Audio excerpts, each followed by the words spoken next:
If you have an integrated rail to install on your 90-degree or 120-degree Ology desk, please follow these steps. If you also have a power door to install, do that first, followed by the integrated rail.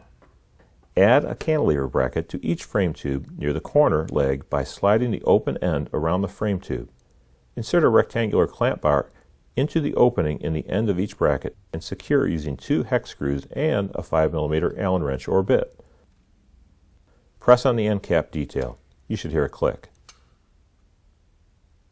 On the outside end, assemble the integrated rail by sliding a flat U-shaped bracket into the end of the rail, followed by the end cap with a hook.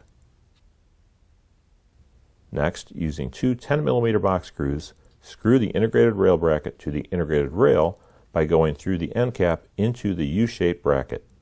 Leave all screws loose at this point. On the end toward the corner, assemble the integrated rail by sliding a U-shaped bracket with a bend on the end of the rail. It should be inset on the rail to match the location of the added cantilever bracket. Next, using 2 10mm box screws, screw the integrated rail bracket to the integrated rail by going through the U-shaped bracket with a bend. On the same end, insert a flat U-shaped bracket into the end of the rail, followed by the end cap, and secure using 2 5mm Allen screws. Repeat on the other rail.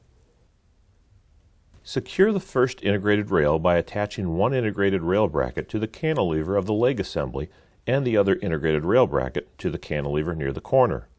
Use a bolt, washer, and acorn nut on each side to attach through the center holes. Tighten using a 5mm Allen wrench or bit in the bolt and a 10mm box wrench on the nut. Here's the tip. The black nut should be on the outside. Repeat on the other rail. Now, at the intersection of the two rails, add an aligner plate to connect the rails together.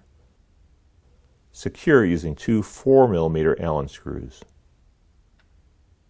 Using a 10mm box wrench, tighten the 8 screws holding the integrated rail to the brackets.